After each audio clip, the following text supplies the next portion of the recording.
Budget seat अथवा budget हिसाबको बारेमा चर्चा गर्छौँ। लेखाका बेसिक कुराहरू हुन् यिनीहरू।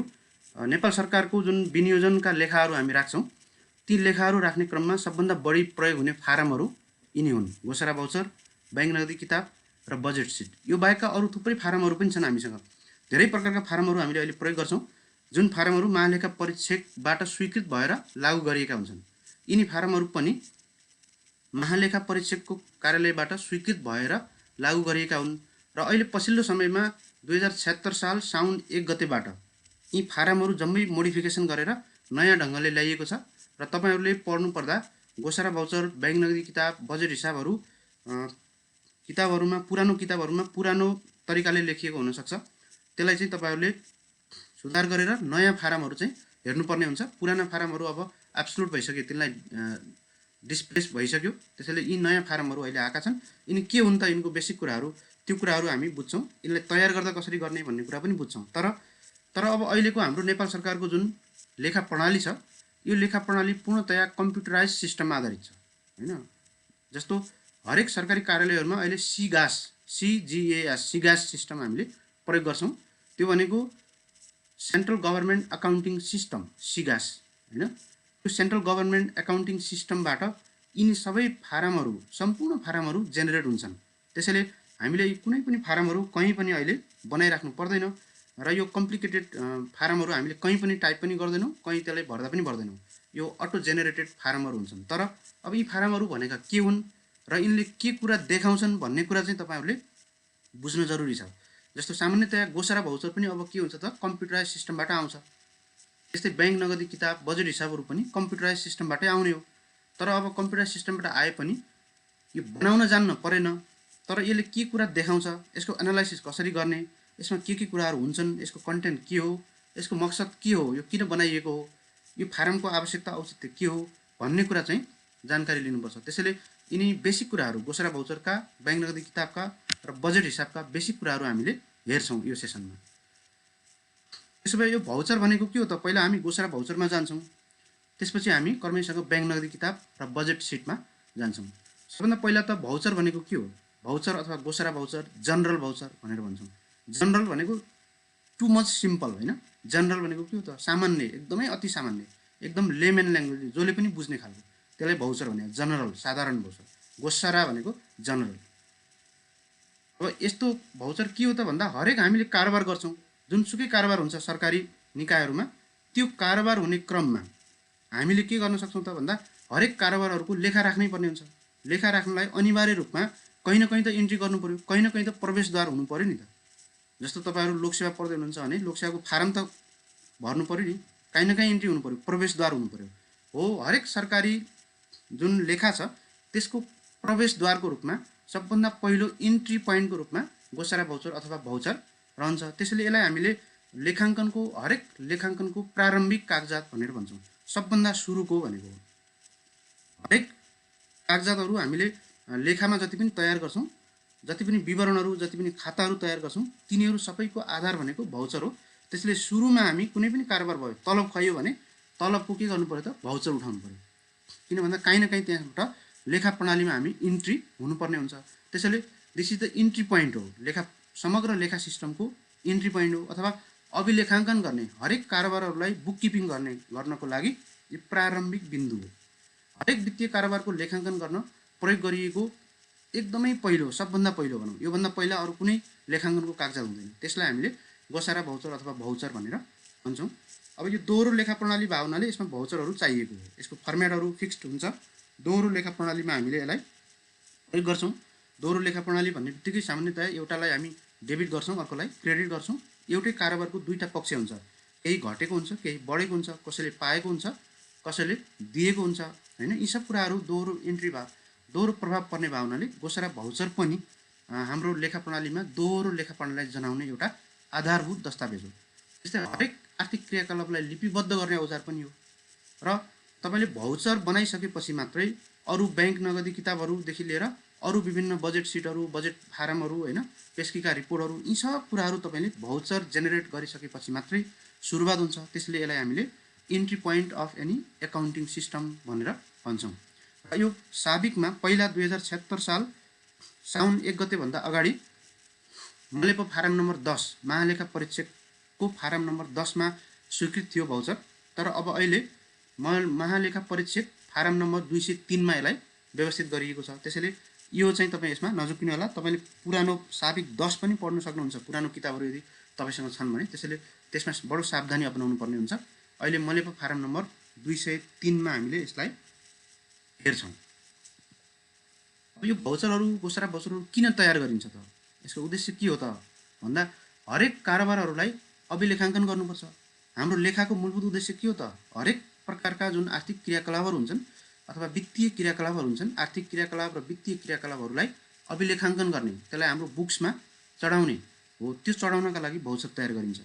त्यस्तै हामीले लेखा किन राख्छौँ त भन्दा विवरणहरू तयार गर्नलाई, प्रतिवेदन तयार गर्नलाई, हाम्रो ओभरअल वर्षभरिको पर्फर्मेन्स कस्तो भयो भन्ने कुरा हेर्नलाई आर्थिक विवरणहरू तयार गर्नुपर्छ हैन। राजस्वको आर्थिक विवरण, विनियोजनतर्फको आर्थिक विवरण, धरौटीको आर्थिक विवरण, एकीकृत आर्थिक विवरणहरू, यी सब आर्थिक विवरणहरूले कुनै पनि एउटा अफिसको अथवा सरकारी निकायको समग्र आर्थिक स्थिति के छ भनेर पत्ता लगाउन सक्छ। त्यसैले त्यस्ता प्रकारका आर्थिक विवरणहरू तयार गर्न पनि आधारभूत रूपमा हामीले घोषणा भाउचर तयार गर्नुपर्ने हुन्छ। सङ्गठनको हाम्रो ओभरअल अवस्था कस्तो छ, हामीले कति खर्च गर्यौँ, कति खर्च गर्न सकेनौँ हैन, किन सकेनौँ, के शीर्षकहरूमा खर्च गर्यौँ भन्ने कुरा पनि घोषणा भाउचरबाटै हामीले निकाल्ने हो। त्यसै भविष्यमा हामीले कुन कुन कारोबारहरू गर्यौँ त भन्ने कुराको प्रमाण त चाहिन्छ। सरकारी कार्यालयमा मनलाग्दी खर्च त गर्न पाइएन। कुन प्रमाणको आधारमा हामीले खर्च गर्यौँ त्यो भोलिपर्सि अडिटलाई दिनुपर्छ। भोलिपर्सि मुद्दा मामिला पर्यो भने अदालतमा दिनुपर्छ। त्यसैले हरेक कारोबारको प्रमाण हामीसँग सुरक्षित हुनुपर्छ। त्यो प्रमाण भनेकै भाउचर हो। त्यस्तै हामीले अभिलेखको लागि नाफा नोक्सानको स्थिति के छ त्यो पनि हामी देखाउन सक्छौँ। तर सरकारी अड्डाहरूमा हामी सामान्यतया नाफा नोक्सान देखाउँदैनौँ। तर सरकारी अड्डामा पनि कति राजस्व प्राप्त भयो, कति खर्च भयो भन्ने कुरा यदि तपाईँले हेर्नु पर्यो एउटा कार्यालयको भने तपाईँले घोषणा भाउचर नै हेर्ने हो। घोषणा भाउचरबाट सबै कुराहरू त्यहाँबाट देखिन्छ। त्यस्तै वस्तु तथा सेवा तपाईँले के दिनुभयो, के किन्नुभयो, सरकारी कार्यालयले कसैलाई के बेच्यो, कसैलाई के किन्यो भन्ने कुराहरूको पनि जानकारी यसैबाट लिइन्छ। उत्तरदायित्व वहन गराउनुपर्छ। सरकारी कार्यालयहरूमा कुन व्यक्तिको जिम्मा के हो भन्ने कुरा त्यसलाई हामी उत्तरदायित्व भनेर भन्छौँ। हो त्यो उत्तरदायित्व वहन गराउन पनि घोषणा भाउचर बनाउनुपर्छ। घोषणा भाउचर बनायो भने कोले तलब खायो हैन, कोलाई भुक्तानी गरियो, कोलाई पेस्की दिइएको छ, कसको जिम्मेवारी के छ हैन, कुन चाहिँ कसकोमा के सामानहरू किनियो कसको मार्फत, यी सब कुराहरू घोषणा भाउचरबाट थाहा हुन्छ। त्यस्तै करको हिसाब निकाल्नुपर्ने हुन्छ। करहरू हामीले महिना महिनामा तिर्दिनु पर्ने हुन्छ। कुनै अरू व्यवसायीको कर पनि तिर्दिनु पर्ने हुन्छ। सरकारी कार्यालयले यदि भुक्तानी गरेको छ भने आफ्ना कर्मचारीहरूको पनि तलब तिर्दिनु पर्ने हुन्छ। त्यो तलब कर कति हामीले तिर्दियौँ त महिनाको भनेर हिसाब गर्नु पनि करको लागि हामीले घोषणा भाउचर तयार गर्नुपर्छ। भुक्तानी नै गर्नु पर्यो कसैलाई, जुनसुकै कुरा भुक्तानी गर्नु पर्यो भने तपाईँले फर्स्टमा घोषणा भाउचर तयार गर्नु पर्यो, त्यसलाई सर्टिफाई गराउनु पर्यो, आधिकारिक व्यक्तिबाट त्यसबाट प्रमाणित गराउनु पर्यो कार्यालय प्रमुखबाट, अनि बल्ल भुक्तानी दिनु सकिन्छ। त्यसैले भुक्तानी गर्नुभन्दा पहिला हामीले घोषणा भाउचर बनाउनु पर्यो अथवा भुक्तानीको आधारको रूपमा हामीले घोषणा भाउचर तयार गर्नु पर्यो। तर हामी सामान्यतया घोषणा भाउचर भुक्तानी गर्छौँ अनि त्यसलाई घोषणा भाउचर बनाउँछौँ। त्यसैले भुक्तानी सँगसँगै हामीले घोषणा भाउचर पनि बनाउनुपर्छ। र अन्य खाता किताबहरूमा प्रविष्ट गर्ने आधार तयार गर्नु पनि घोषणा भाउचर हो। समष्टिगत रूपमा तपाईँले घोषणा भाउचर किन तयार गरिन्छ भन्ने कुरा आयो भने आर्थिक कारोबारहरूलाई लिपिबद्ध गर्ने, भविष्यका लागि प्रमाणको रूपमा राख्ने, हरेक आर्थिक गतिविधिहरूलाई वर्गीकरण गर्ने, आर्थिक गतिविधिहरूको सारांश खिच्ने र अन्य खाताहरूमा चढाउनका लागि आधार तयार गर्ने र भुक्तानीका लागि प्रमाण दिने, यिनी कुराहरूको लागि हामीले घोषणा भाउचर तयार गर्छौँ। अब इक्जाममा घोषणा भाउचर भनेको के हो भन्ने आइहाल्यो भन्ने कसरी लेख्ने त भन्दा घोषणा भाउचर भनेको अघि हामीले भनेकै कुराहरूको एङ्गलबाट जाने हो। दैनिक आर्थिक क्रियाकलापहरूको व्यवस्थित ढङ्गले अभिलेख राख्ने प्रारम्भिक दस्तावेजलाई हामीले घोषणा भाउचर भनेर भन्छौँ। प्रारम्भिक दस्तावेज लेखामा भएको परिवर्तन देखाउने जुन डेबिट र क्रेडिटको नियमअनुसार तयार गरिने प्रारम्भिक दस्तावेज छ त्यसलाई हामीले घोषणा भाउचर भनेर भन्छौँ। घोषणा भाउचर जहिले पनि दोहोरो लेखा प्रणालीमा आधारित भएर बनाइन्छ। दोहोरो लेखा प्रणाली हुन्थेन भने हामीले घोषणा भाउचर बनाउन पर्ने थिएन। किन भन्दा घोषणा भाउचरमा हाम्रो डेबिट के हो, क्रेडिट के हो, कारोबार के हो भन्ने कुरा देखाउँछौँ। डेबिट के हो, क्रेडिट के हो र कारोबार के हो भन्ने कुरा तिनटै देखाउने लेखा प्रणाली नै के हो त? दोहोरो लेखा प्रणाली हो। त्यसैले यो प्रारम्भिक अभिलेख पनि हो। अब यसमा मलेप फारम नम्बर 203 हो भनेर तपाईँले कन्ट्री पार्नु पर्यो। त्यस्तै डेबिट र क्रेडिटको अवस्था देखाउने प्रारम्भिक दस्तावेज हो भनेर तपाईँले परिभाषित गर्न सक्नुहुन्छ। घोषणा भाउचरका उद्देश्यहरू के हुन् अघि पनि हामीले केही कुराहरू गऱ्यौँ हैन। अब एक्जामिनेसन पोइन्ट अफ भ्यूले तपाईँले घोषणा भौचरका उद्देश्य के हुन् भन्ने क्वेसन आयो भने 5-7वटा पोइन्टहरू, अलि मजबुत पोइन्टहरू तपाईँले दिनुपर्ने हुन्छ। त्यसमा आर्थिक कारोबारहरूको व्यवस्थित अभिलेख राख्ने हो एउटा, हैन? हरेक कुराको अभिलेख राख्ने। आर्थिक कारोबारहरू के भयो, कहिले भयो, कति रुपैयाँको भयो, कसले गर्यो, त्यो कुराको अभिलेख राख्ने। त्यस्तै डेबिट र क्रेडिटको अवस्था तपाईँको देखाइदिने। अहिले के छ त हाम्रो टोटल डेबिट, टोटल क्रेडिटको अवस्था के छ, त्यो सब कुराहरू। अन्य खाताहरू तयार गर्न मार्गदर्शन दिने। त्यस्तै कारोबारको प्रमाणहरू उपलब्ध गराउने, भविष्यमा कारोबारलाई सम्बन्धित अधिकारीबाट प्रमाणित गराउने, अनुमति लिएको पनि हो। तपाईँ लेखापाल भएपछि लेखापालले जे मन लाग्यो त्यही त गर्न पाइएन। कार्यालय प्रमुखबाट अनुमति लिनु भनेको घोषणा भौचर कार्यालय प्रमुखको पनि सहमति छ है भन्ने कुरा देखाउँछ। त्यस्तै वित्तीय कारोबार सम्बन्धी विभिन्न खालका सूचनाहरू लिने। तलब कति खर्च भयो, फर्निचरमा कति खर्च भयो, त्यस्तै अरू विभिन्न ठाउँमा तपाईँले चाहिएका सूचनाहरू तपाईँले लिन सक्नुहुन्छ। त्यस्तै लेखा परीक्षणको लागि आधार तयार गर्ने पनि हो। लेखा परीक्षण के आधारमा गर्ने त? घोषणा भौचर बनाइन्छ, त्यसको आधारमा ब्याङ्क नगदी किताब बनाइन्छ, त्यसको आधारमा अरू फारमहरू हामीले डेभलप गर्छौँ। यी सबै फारमहरूको आधारमा हामीले लेखा परीक्षण गर्छौँ। त्यसैले लेखा परीक्षण गर्नलाई पनि हामीले घोषणा भौचर बनाउनै पर्छ। आर्थिक अनुगमन तथा नियन्त्रणहरू प्रभावकारी बनाउने। घोषणा भौचर हामीले यदि बनायौँ भने समग्रमा अफिसमा कसले के काम गरेको रहेछ, कसले कति खर्च गरेको रहेछ भन्ने कुरा देखिन्छ। त्यसबाट हामीले नियन्त्रण गर्न सक्छौँ र भुक्तानीको प्रमाण दिने। यी सब कारणहरूले गर्दा हामीले घोषणा भौचर अनिवार्य रूपमा बनाउनै पर्छ। यो स्वैच्छिक दस्तावेज होइन, यो अनिवार्य दस्तावेज हो। घोषणा भौचरको नमुना बनाऊ भनेर तपाईँलाई इक्जाममा नआउला, किन भन्दा यो नमुनाहरू अब बनाउन त्यति जरुरी छैन। तपाईँ कहीँ गए पनि बनाउनु पर्दैन, सबै ठाउँमा सरकारी सिस्टमहरूमा आइहाल्छ। हामीले इन्ट्री मात्रै गर्ने हो, कारोबारहरू इन्ट्री गरिदिने हो। यी सबै कुराहरू आफै अटोमेटिक जेनेरेट हुन्छ। तैपनि अब तपाईँहरूलाई कहिलेकाहीँ घोषणा भौचरको नमुना धेरै सिम्पल छ, धेरै जटिल छैन, तर अरू फारमहरूको नमुनाहरू अलिकति जटिल हुन्छ। घोषणा भौचरमा हाम्रो बारकोड पनि छ है, क्युआर कोडबाट हामीले रिड गर्न पनि सक्छौँ, तपाईँले देख्नु भएको छ होइन। त्यस्तै घोषणा भौचरमा हुनुपर्ने खास कुरा भनेको कारोबारको बेहोरा र डेबिट र क्रेडिट, त्यही नै हो। खास हुनुपर्ने 3टा कुरा हो। के कारोबार भयो र डेबिट हो कि क्रेडिट हो, के हो। तर त्यो बाहेकका अरू कुराहरू पनि हुन्छन्, जस्तो क्रम सङ्ख्या हुन्छ, त्यस्तै बजेटको शीर्षक उपशीर्षक कुन हो, क्रियाकलापको सङ्केतहरू सरकारले बाँडेको हुनसक्छ, त्यो कारोबार के भयो, त्यो कारोबारहरूको कुराहरू हुन्छ। त्यस्तै कुन खातामा हामीले चढाएका छौँ, यो स्रोत कहाँबाट आयो तपाईँलाई पैसा, जस्तो यो कुन तहको हो। तपाईँ केन्द्र सरकारको अफिसको हो भने तहमा तपाईँले केन्द्र सरकार, नेपाल सरकार भनेर लेख्नु पऱ्यो। प्रदेश अन्तर्गत प्रयोग गरिराखेको छ भने प्रदेश भनेर लेख्नु पऱ्यो, अथवा कुन प्रदेश हो भनेर लेख्नु पऱ्यो। त्यस्तै यो पैसा कहाँबाट आयो, यो नेपाल सरकारले दिएको हो कि विदेशी निकायहरूले दिएको हो, त्यो पनि हुनसक्छ। प्रकार के हो, यो ऋणबाट आएको कि अनुदानबाट आएको कि के हो, त्यो प्रकार पनि हुनसक्छ। भुक्तानी कसरी आयो, क्यासमा आयो कि नगदमा आयो, त्यो कुराहरू पनि हुनसक्छ। र डेबिट रकम कति, क्रेडिट रकम कति भन्ने कुराहरू हुन्छ। सामान्यतया डेबिट, क्रेडिट र कारोबारको बेहोरा खुलाएर घोषणा भौचर बनाइन्छ र घोषणा भौचर प्रत्येक कारोबारको लागि अलग अलग बनाइन्छ। त्यसैले एउटैमा सबै कुरा लेख्ने होइन। त्यसैले हामी मिति माथि लेख्छौँ अलग्गै, मिति तल हामी लेख्दैनौँ। किन लेख्दैनौँ भन्दा प्रत्येक कारोबारको एउटा भौचर बन्छ। त्यसैले त्यो माथि नै मिति लेखेपछि तल लेखिराख्न परेन। घोषणा भौचरको प्रकारहरू पनि विभिन्न बनाउन सकिन्छ, तर सामान्यतया घोषणा भौचर भनेको सबै एउटै हुन्छ। कुन कारोबारमा प्रयोग भयो त्यसको आधारमा हामीले नाम दिन सक्छौँ। जस्तो साधारण घोषणा भौचर, जनरल सबै कामका लागि प्रयोग हुने। पेस्कीको लागि भएको पेस्की घोषणा भौचर भन्छौँ। पेस्की भविष्यमा काम गर्नका लागि अहिले कुनै कर्मचारीलाई हामीले केही रकम दियौँ भने त्यो पेस्की घोषणा भौचर, त्यसमा हामी पेस्की भनेर लेखिदिन्छौँ, अरू कुराहरू केही हुँदैन। विविध घोषणा भौचर भनेको यो पेस्की र साधारण बाहेकका अरू कर कट्टीका घोषणा भौचर हुन सक्छन्। नागरिक लगानी कोष हामीले कट्टी गरिदिन सक्छौँ, भ्याटका कुराहरू हामीले कट्टी गरेका हुन सक्छौँ। त्यस्ता कुराहरू विविध घोषणा भौचरमा आउँछ। सालतमामी घोषणा भौचर भनेको वर्ष समाप्त भयो भने त्यसलाई हामीले त्यस्तो प्रकारको घोषणा भौचर बनाउन सक्छौँ। जिम्मेवारी घोषणा भौचर भनेको गत वर्षको जिम्मेवारी सारेर आएको छ र यो साल कारोबार भएको छ भने त्यसलाई हामीले जिम्मेवारी घोषणा भौचर भन्छौँ। तर यो नाम मात्रैको हो है, यिनीहरूको खासै प्रकार भन्ने हुँदैन। साधारणतया हामीले घोषणा भौचर भनेको एउटै प्रकार भन्छौँ। तर अब कहिलेकाहीँ झुक्किहाल्यो भने तपाईँले यसरी भन्न सक्नुहुन्छ। घोषणा भौचर तयार गर्ने तरिका के हो होइन, घोषणा भौचर कसरी भर्ने, तयार गर्ने तरिका के हो, ध्यान दिनुपर्ने कुरा के हो यसको भन्दा यसमा खर्च रकम डेबिट लेख्नु अघि बजेट खर्च भनेर लेख्नुपर्छ हरेकमा। जस्तो तलब बाँड्यो, डेबिट बजेट खर्च तलब भनेर लेख्नु पऱ्यो। बजेट खर्च भने बख भनेर लेख्नुपर्छ है, किनभने यो बजेटबाट खर्च भयो नि त, त्यसैले बख भनेर हामी लेख्छौँ। त्यसै पेस्कीलाई हामी बजेट खर्च भनेर लेख्दैनौँ, तर पेस्की जब खर्चेड भइसक्छ त्यसपछि हामी त्यो फान्डबारी प्राप्त भइसकेपछि मात्रै बजेट खर्च लेख्छौँ। त्यस्तै अर्को बजेट रकम नम्बर भनेर अनिवार्य रूपमा लेख्नुपर्छ। कुन नम्बरबाट हामीले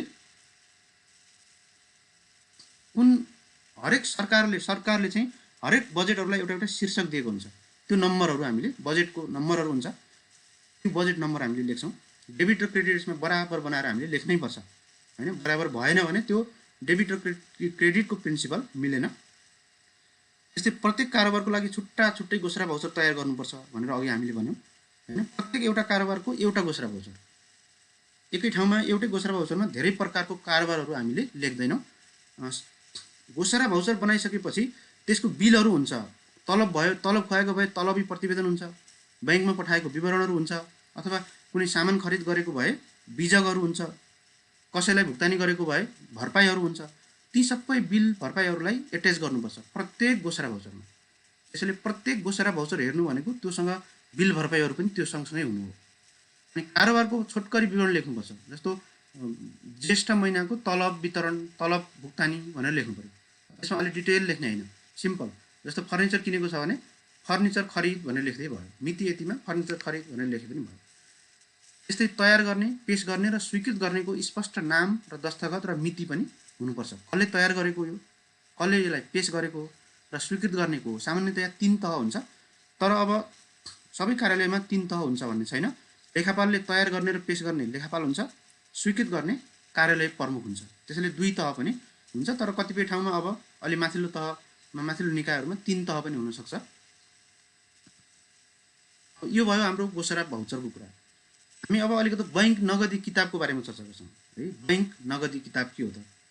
यसको नामैबाट चाहिँ धेरै कुरो बताइरहेको छ। बैंक नगदी किताब भन्नुको मतलब हाम्रो नगदको कारोबार कस्तो छ त हैन। नगदको कारोबार कस्तो छ हाम्रो नगद हिनामिना भयो कि भएन, कति नगद प्राप्त भएको, कति हामीले चाहिँ खर्च गऱ्यौँ, कति नगद बाँकी छ, ओभरअलमा नगदको हिसाब किताब राख्ने जुन विवरण छ, जुन खाता छ, त्यसलाई हामीले बैंक नगदी किताब भनेर भन्छौँ।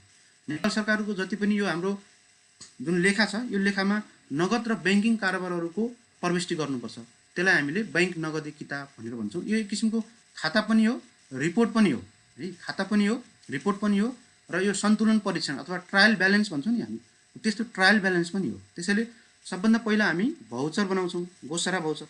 घोषणा भाउचर बनाइसकेपछि महिना मरेपछि त्यसपछि हामीले त्यो महिनाको ती घोषणा भाउचरका डेबिटहरूलाई, क्रेडिटहरूलाई बैंक नगदी किताबमा लगेर सार्छौँ, खुरुखुरु सार्छौँ।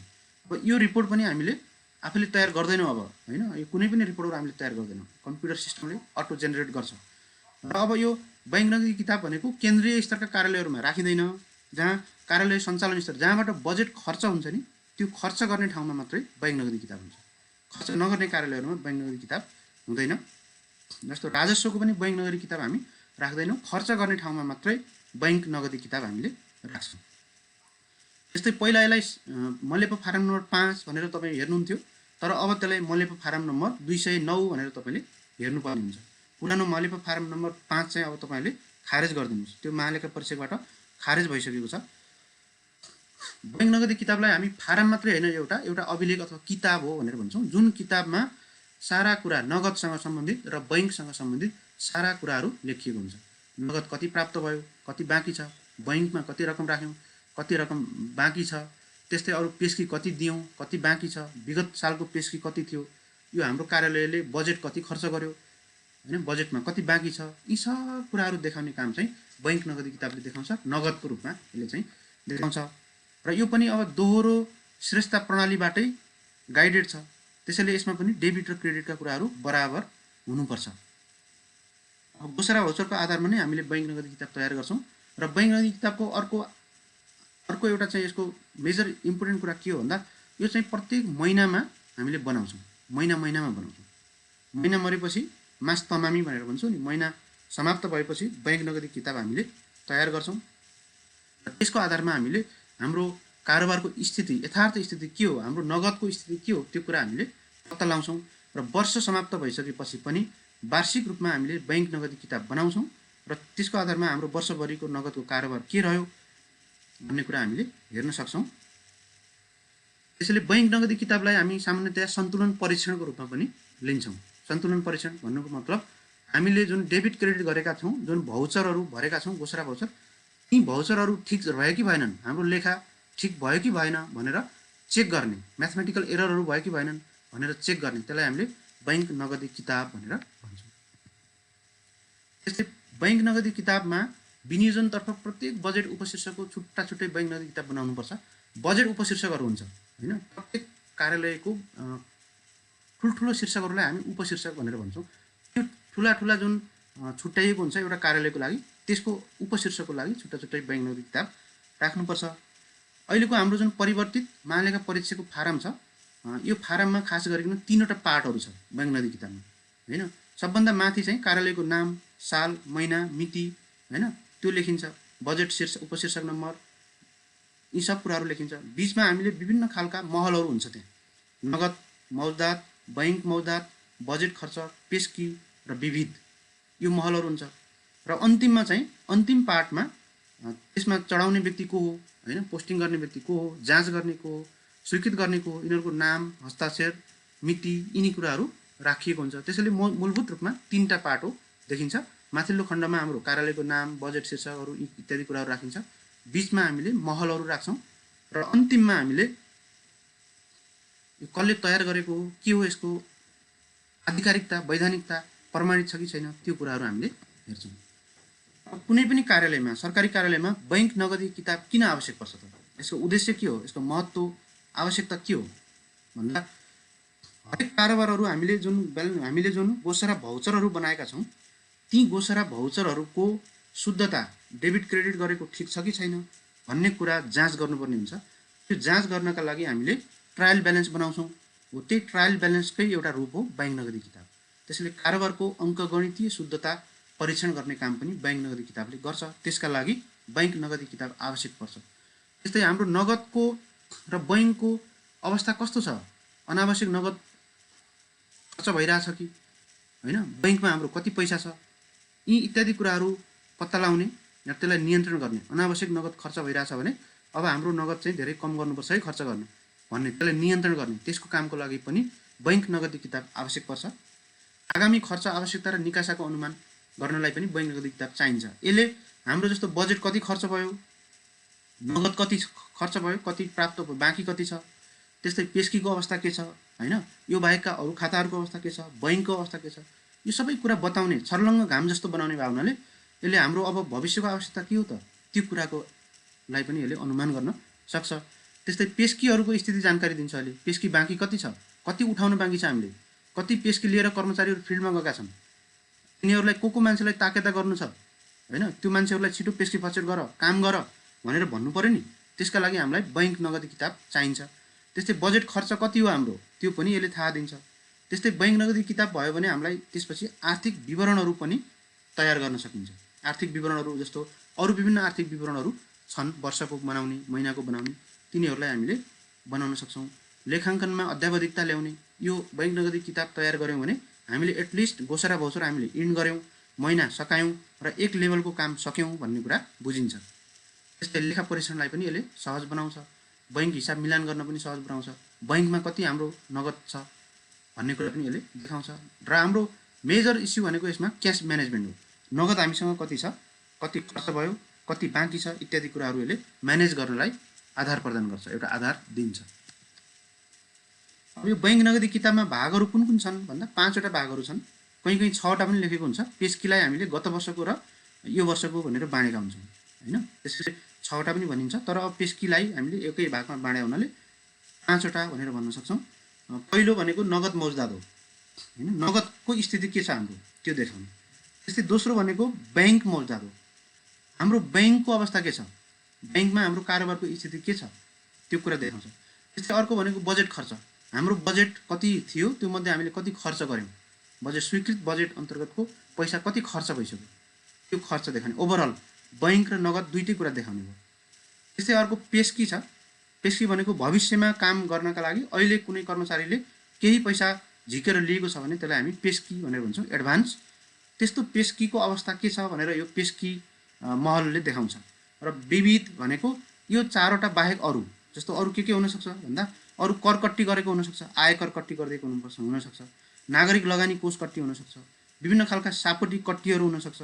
त्यस्तै सञ्चय कोषमा रकम कट्टी गरेको हुनसक्छ, सामाजिक सुरक्षा कोषमा कट्टी गरेको हुनसक्छ। अहिले त सरकारी कार्यालयले कुनै ठेकेदारहरू छ भने त्यसलाई भ्याट पनि कट्टी गराउनुपर्छ, त्यो भ्याट कट्टी गराएको कुराहरू हुनसक्छ।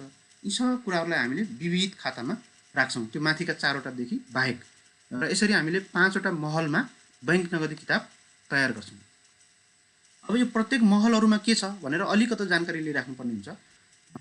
जस्तो पहिलो तीनटा महल भनेको जुन सुरुको 1 नम्बर 2 नम्बर र 3 नम्बर महलहरू छ, यसमा गोसरा भाउचर स्वीकृत कहिले भयो त्यसको डेट राख्ने। त्यसपछि कागजातहरूको सङ्केत, गोसरा भाउचर नम्बर कति हो त्यो गोसरा भाउचरको नम्बर राख्ने। र कारोबार के हो, तलब हो कि होइन, अथवा के हो, कुनै फर्निचर किन्या हो कि कम्प्युटर किन्या हो कि, त्यसलाई संक्षेपमा लेख्ने। यो अघिल्लो 3टा महलमा 1, 2, 3 मा। त्यसपछि 4 र 5 मा नगद मौजदातको कुरा आउँछ। नगदको स्थिति के छ, नगद प्राप्त भएकोमा डेबिटमा चढाउने होइन, नगद खर्च भएकोमा क्रेडिटमा चढाउने। यसरी डेबिट र क्रेडिट 4 र 5 महलमा नगद प्राप्ति र नगद खर्च यो कुराहरूलाई हामीले हेर्छौँ। त्यस्तै अर्को बैंक मौजदात। बैंक मौजदातमा 6, 7, 8 र 9 मा छ।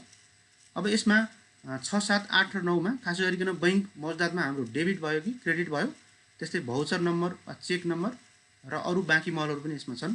डेबिट क्रेडिटको अवस्था के छ, हाम्रो बैंकको अवस्था के छ, चेकको अवस्था के छ, भाउचर नम्बर वा चेक नम्बर कुन हो, त्यो चेक नम्बरबाट कति रकम बैंकमा पठायो अथवा कति रकम बैंकबाट हामीले भुक्तानी दियौँ अरूलाई, यो कुरा देखाउँछ बैंक मौजदातले। त्यसैले यसलाई हामी बैंक लेजर पनि भन्छौँ। बैंक मौजदात खातालाई हामीले बैंक लेजर पनि भन्छौँ। किन भन्दा बैंकको यथार्थ स्थिति, बैंकलाई हामीले कति चेक काट्यौँ, बैंकले कति भुक्तानी दियो, कति हाम्रो खातामा बैंकमा पैसा आयो, नगद प्राप्ति भयो, यो बैंकको यथार्थ स्थिति जानकारी दिने हुनाले यो महललाई हामीले बैंक लेजर पनि भन्न सक्छौँ। त्यस्तै अर्को बजेट खर्च महल छ, महल नम्बर 10 र 11 मा। यसमा बजेट खर्च भनेको तपाईँको स्वीकृत कार्यक्रमहरू अन्तर्गत तपाईँले कति रकम खर्च गर्नुभयो होइन, त्यसलाई हामी बजेट खर्च भनेर भन्छौँ। बजेट खर्चमा जुन शीर्षकमा जे जति खर्च भएको छ त्यसलाई यथार्थपरक ढङ्गले चढाउनु पर्यो। र यो चढाइसकेपछि बजेट हिसाब जुन हामीले यस पछाडि पढ्छौँ, त्यो बजेट हिसाबको खर्च सङ्केत महलमा चढाउँछ। यसबाट हामीले कहाँ लैजान्छौँ त, मैले फारम नम्बर 208 मा बजेट हिसाबमा लैजान्छौँ। जस्तो पेस्की जाँदाको बखतमा बजेट खर्च नभए पनि उक्त रकमलाई बजेट खर्च मानेर डेबिट गर्छौँ हामी है। पेस्कीलाई खर्च मान्छौँ नि हामी, हाम्रो सरकारी लेखा प्रणालीको कमजोरी। पेस्की खर्च होइन, त्यो त हाम्रो सम्पत्ति हो नि वास्तवमा, तर हामी खर्च मान्छौँ होइन। त्यसैले त्यो पेस्की खर्च भएको छ भने पनि हामी यसमा पनि देखाउँछौँ। त्यसैले हामीले जति पनि गोसरा भाउचरका कुराहरू छन् ती सबै गोसरा भाउचरका कुराहरूलाई बैंक नगदी किताब बनाउँदा एकभन्दा बढी महलमा हामीले चढाउनुपर्छ। जस्तो नगदको कुरो छ भने नगदमा पनि, त्यस्तै पेस्कीमा पनि, पेस्की लिएको छ भने 2टामा चढ्यो। त्यस्तै बजेट खर्चमा पनि, यदि खर्च त हो, त्यस्तै गरेर बजेट खर्चलाई पनि अरू महलमा हामीले जोड्न सक्छौँ। गोसरा भाउचरको एउटै ठाउँमा डेबिट र क्रेडिट आउँछ भन्ने होइन, 2 वा 2 भन्दा बढी महलहरूमा यो जान सक्छ। त्यस्तै अर्को छ चालु आर्थिक वर्षको पेस्की महल छ जुन 12 र 13 मा।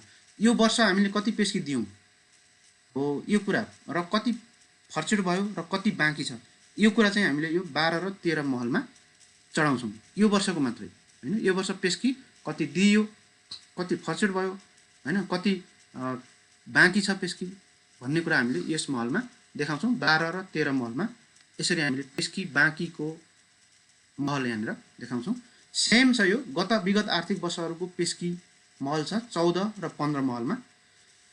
यो गत विगत आर्थिक वर्ष भन्नुको मतलब यो सालभन्दा अघिल्लो सालहरूमा कुनै कर्मचारीले पेस्की लिएको हुनसक्छ, यो पेस्की गत साल नै फर्चेट नभएको हुनसक्छ र यो साल फर्चेट हुनसक्छ। त्यसैले यो साल फर्चेट भयो भने यो महलमा लेख्ने र यो साल फर्चेट भएन भने यसमा लेख्न बाँकी परेन, त्यसैले त्यो पेस्की बाँकी हुने भयो होइन। यसलाई हामीले 14 र 15 नम्बरमा लेख्छौँ। अब यहाँ डिटेल कुराहरू छ, तर मूलभूत कुरा के हो भन्दा गत विगत वर्षहरूमा कुनै कर्मचारीले अथवा कुनै व्यक्तिले पेस्की लिएको छ र त्यो फर्चेट भएको छैन, जिम्मेवारी सारेको अवस्था छ भने यो बेलामा हामीले गोसरा भाउचरबाट सिधै गत विगत आर्थिक वर्षको पेस्की बाँकी भनेर यो 14 र 15 महलमा लेख्छौँ।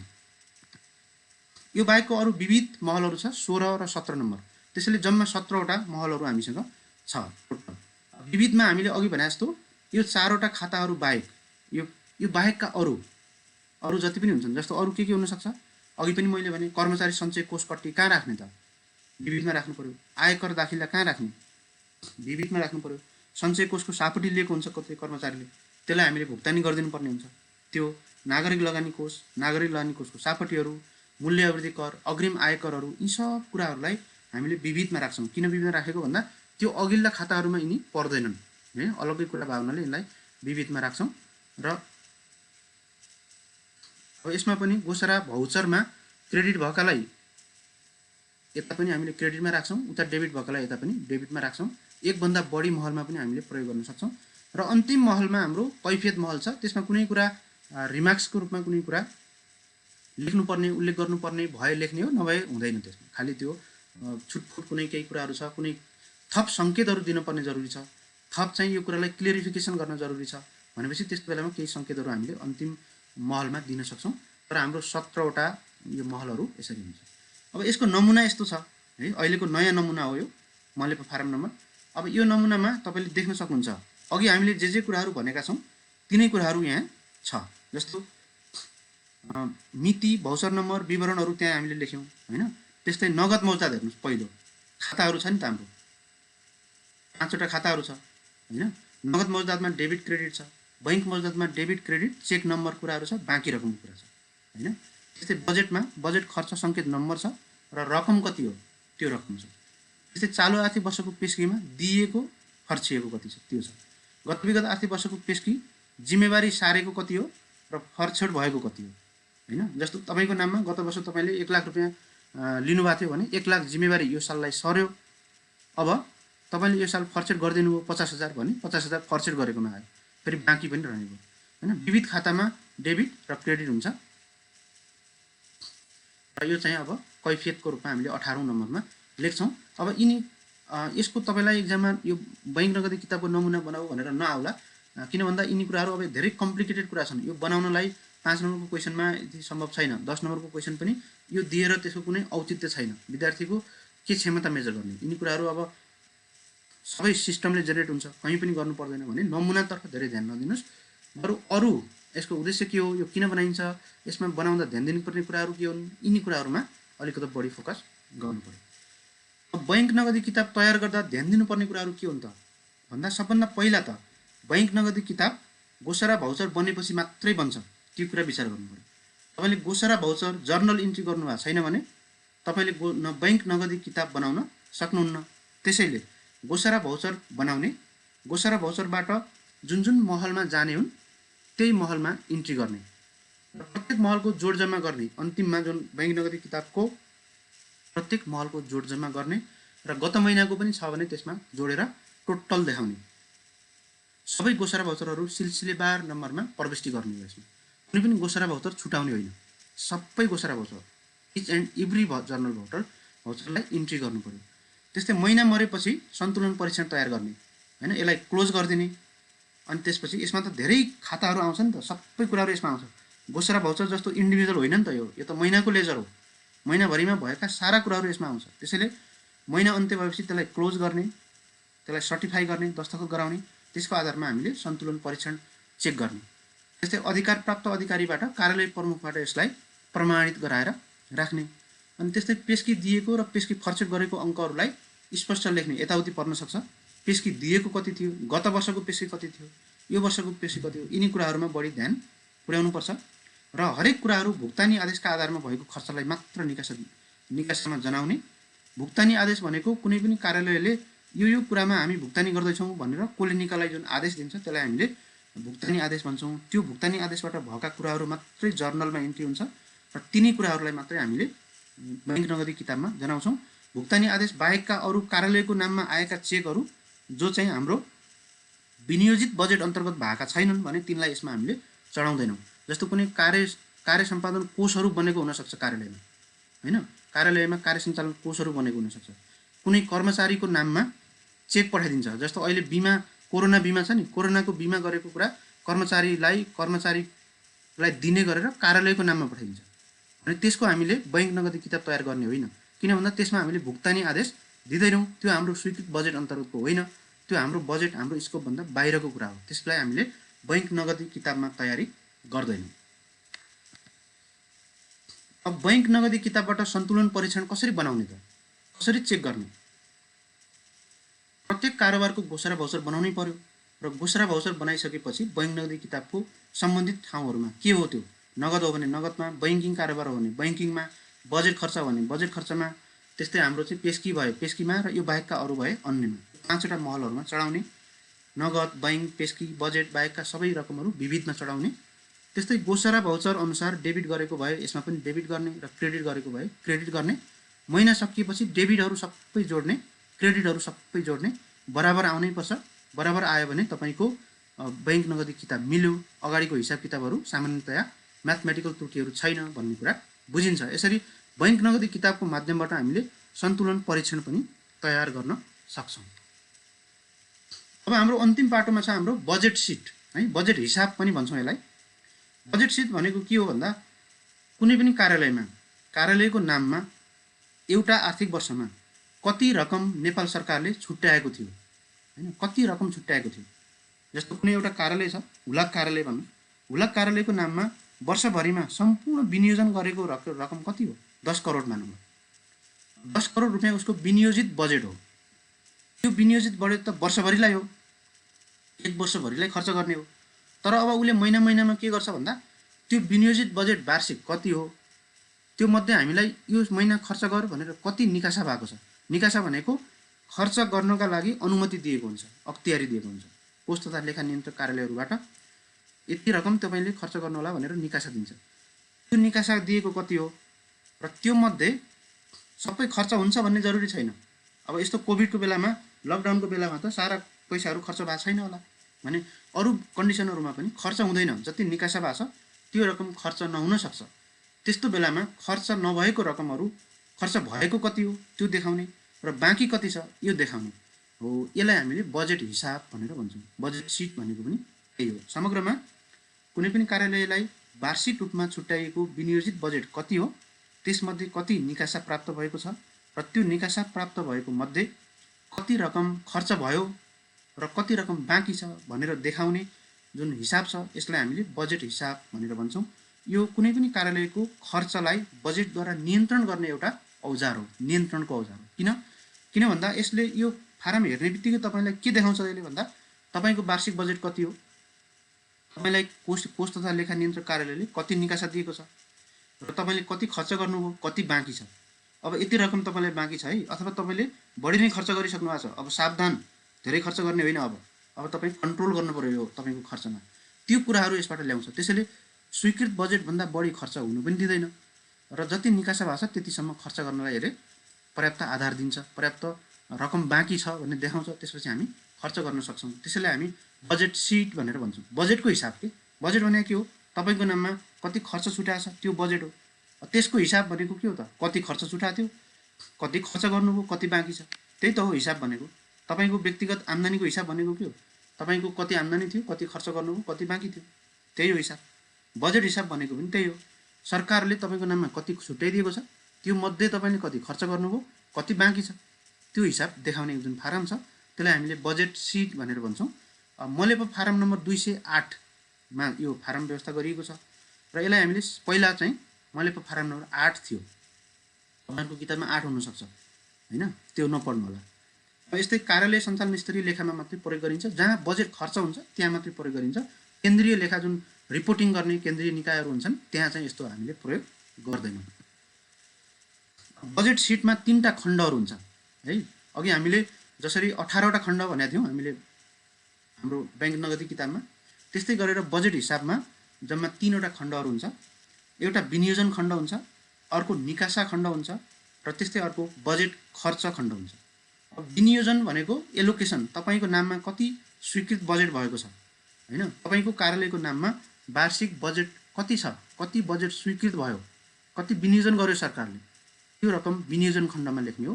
प्रत्येक शीर्षकमा फर्निचरमा कति, कर्मचारी तलबमा कति, परामर्श सेवामा कति, अरू विभिन्न होइन, अरू विभिन्न हुनसक्छ, भ्रमण तलब भत्तामा कति, भ्रमण खर्चमा कति होइन, टिएडिए भन्छ नि त्यस्तोमा कति, यसरी शीर्षक वाइज रूपमा कति विनियोजन भएको थियो त्यो कुरा तपाईँले देखाउने हो र वार्षिक स्वीकृत बजेट बाहेकको रकम यसमा चढाउनु हुँदैन।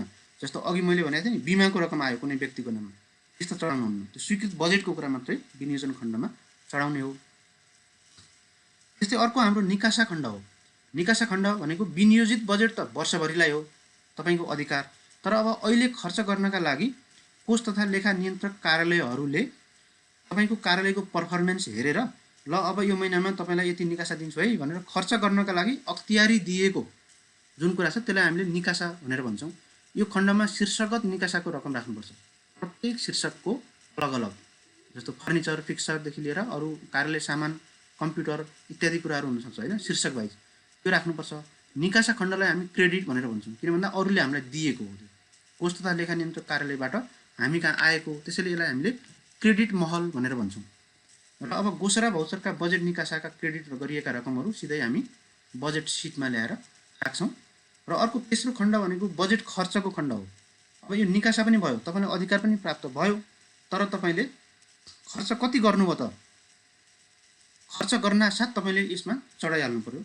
बजेट खर्च डेबिटमा भएका रकमहरू यसलाई चढाउनु पऱ्यो। त्यसैले बजेट खर्च भनेको डेबिट महल हो है, बजेट खर्च भनेको डेबिट महल हो। यसरी विनियोजन खण्ड, निकासा खण्ड र बजेट खण्डको आधारमा हामीले कुनै पनि महिनामा हाम्रो कति बजेट हामीलाई आएको थियो, त्यो मध्ये हामीले कति खर्च गर्न सक्यौँ र कति खर्च गर्न सकेनौँ, कति पैसा बाँकी छ अब भन्ने कुरा यसले देखाउँछ। बजेटको हिसाबले, बजेटको एङ्गलबाट हरेक शीर्षकमा कति पैसा बाँकी छ, कर्मचारी तलबमा कति पैसा बाँकी छ, फर्निचर किन्नलाई कति पैसा बाँकी छ भनेर यसरी शीर्षकगत रूपमा देखाउँछ। यसलाई हामी बजेट सिट भनेर भन्छौँ। यो पनि हामी महिना महिनाको रूपमा तयार गर्छौँ। बजेट सिट किन बनाउने त, यसको उद्देश्य के हो, यसको महत्त्व, आवश्यकता, उद्देश्य के हो त यसको भन्दा हाम्रो कार्यालयलाई दिएको बजेटहरूको शीर्षकगत रकम कति हो त्यसको बारेमा जानकारी लिने, अनि मात्रै तपाईँले खर्च गर्न सक्नुहुन्छ। नत्र त तपाईँ खर्चको योजना बनाउन सक्नुहुन्न।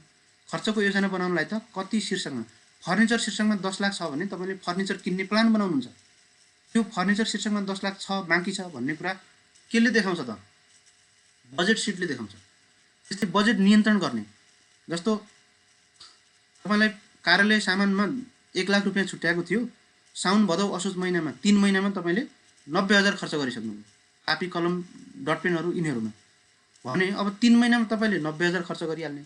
अब बाँकी रह्यो तपाईँको 10,000 मात्रै, त्यो 10,000 बाँकी 9 महिनालाई खर्च गर्नु छ भनेपछि त तपाईँको यसले त तपाईँको इफिसियन्सी राम्रो देखाएन। त्यसैले हो यस्तो हेरिराख्ने, महिना महिनामा हेर्ने, कतै मैले बढी खर्च त गरिरहेको छैन, आवश्यकताभन्दा बढी खर्च गरिरहेको छु कि भनेर झकझक्याउने हेर्ने काम चाहिँ कसले गर्छ त, यो बजेट सिटबाट हामी गर्न सक्छौँ। त्यस्तै बजेट बाँकीको जानकारी लिने, विनियोजित बजेटको सीमाहरूको बारेमा जानकारी लिने, बजेट बाँडफाँडको जानकारी दिने होइन, निकासा तथा खर्चको हिसाबहरू देखाउने, आर्थिक विवरण तथा खर्चको फाँडबारी बनाउनलाई सहयोग पुर्याउने। हाम्रो खर्चको फाँडबारी हामी बनाउँछौँ, प्रत्येक महिनामा हामीले कति खर्च गर्न सक्यौँ, कति गर्न सकेनौँ भन्ने कुराहरू माथिल्लो केन्द्रीय निकायहरूमा, तालुक निकाय हेड अफिसहरूमा हामीले पठाउनुपर्छ। त्यस्तोलाई हामी खर्चको फाँडबारी भन्छौँ। त्यो फाँडबारी बनाउनु पनि बजेट सिटको आधारमा हामीले बनाउने हो। किन भन्दा बजेट सिटले के देखाउँछ त, तपाईँको नाममा कति पैसा आएको भन्ने देखाउँछ, कति खर्च गरेको भन्ने देखाउँछ। त्यसैको आधारमा हामीले खर्चको फाँडबारी बनाउने हो।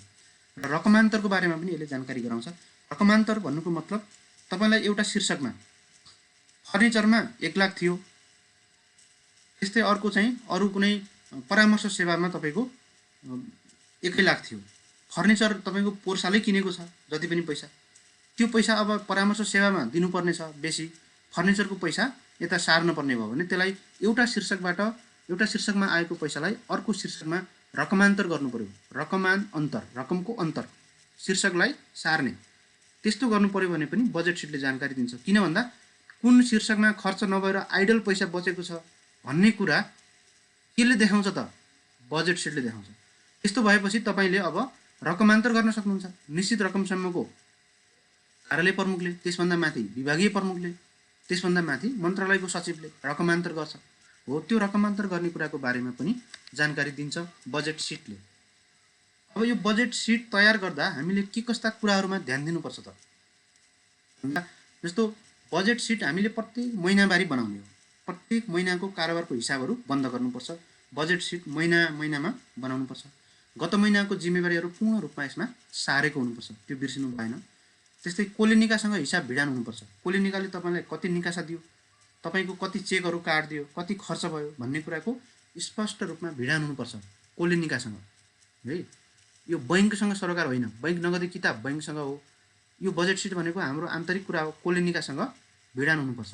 त्यस्तै स्वीकृत बजेटको परिधिभित्र रहेर मात्रै तपाईँले खर्च गर्नुपर्छ। त्यसका लागि तपाईँले स्वीकृत बजेटहरू कति हो त्यो कुरा पहिल्यै त्यसमा चढाएर बस्नुपर्छ। बैङ्क नगदी किताबको खर्च खण्ड र यसको खर्च खण्डलाई एक आपसमा भिडान हुनुपर्छ। बैङ्क नगदी किताबमा हामीले जुन बजेट खर्च भनेर भनेको थियौँ नि, हो त्यो बजेट खर्च र यसको बजेट खर्चहरू बराबर हुनुपर्छ। भएन भने तपाईँको मिस्टेक भयो भन्ने कुरा बुझ्नु पर्यो। किन भन्दा बैङ्क नगदी किताबमा हामीले बजेट खर्च भन्नुको मतलब हाम्रो नाममा आएको जति पनि खर्च बजेट छ त्यसलाई कति खर्च गर्यौँ भन्ने टोटल देखाउने हो। त्यही टोटल यहाँनिर आएर देखिने हो भनेपछि त्यो फिगर चाहिँ भिडान हुनैपर्छ। अर्को बजेट सिट तयार गर्दा कार्यालय प्रमुख अथवा को हो त्यहाँको अख्तियार प्राप्त आर्थिक प्रशासन हेर्ने मान्छे, आर्थिक प्रशासनको अधिकार प्राप्त व्यक्ति त्यसबाट प्रमाणित गराएर मात्रै हामीले राख्नुपर्छ। र प्रत्येक बजेट सिट हामीले महिनामा इन्ड गरेर प्रत्येक महिनाको त्यसलाई दस्तखत गराएर राख्नुपर्छ। बजेट सिटको नमुना हेर्नुहोस्, यस्तो छ, पुरा महासागर छ यहाँ। त्यसैले यो नमुना तपाईँहरूलाई बनाउन आउँदैन इक्जाममा र हामीले बनाउनु पनि पर्दैन, कुनैको पनि नमुना तपाईँलाई जरुरी छैन। अझै तपाईँले सोधिहाले गोसरा भौचरको सोध्न सक्छ, तर त्यसको पनि युटिलिटी मैले देखिरहेको छैन। त्यसको नमुना बनाउनुहोस् भनेर खासै नदेला। त्यसैले अब बजेट सिटको नमुनामा अघि हामीले जे भन्यो नि शीर्षकगत कुरा हुन्छ यसमा। तपाईँ देखिराख्नु भएको छ नि, जस्तो 2-1-1-1 2-1-1-1-2 भन्ने यिनी सब शीर्षकहरू त्यहाँ लेखिन्छ। तपाईँको कार्यालयमा भए जतिका सारा शीर्षकहरूलाई हामीले यसमा लेख्छौँ। र त्यसपछि पहिलो खण्डमा तपाईँ देख्न सक्नुहुन्छ होइन, पहिलो खण्डमा तपाईँको हाम्रो जम्मा चाहिँ विनियोजित बजेट कति हो त्यो कुरा हामी देखाउँछौँ। दोस्रो खण्डमा त्यहाँ देख्न सक्नुहुन्छ तपाईँ निकासा खण्ड होइन। त्यसपछि तेस्रो खण्डमा बजेट खर्च खण्ड। यो तिनवटा खण्ड अघि हामीले जुन भनेको थियौँ, पहिलो खण्डमा बजेटको विनियोजन खण्ड अथवा बजेट खण्ड, दोस्रोमा निकासा खण्ड र तेस्रोमा खर्च खण्ड। यो जम्मैलाई हामीले नेट गर्छौँ र त्यसपछि तल बाँकी अलिकति काटिएको छ। यसमा चाहिँ गत वर्षको कति बाँकी थियो, गत महिनाको, यो महिना कति भयो, नेटमा हामीले हिसाबहरू देखाउँछौँ। यसरी हामीले बजेट सिटको नमुना बनाउँछौँ। त अहिले मैले तपाईँहरूलाई 3वटा तपाईँहरूको पढ्नुपर्ने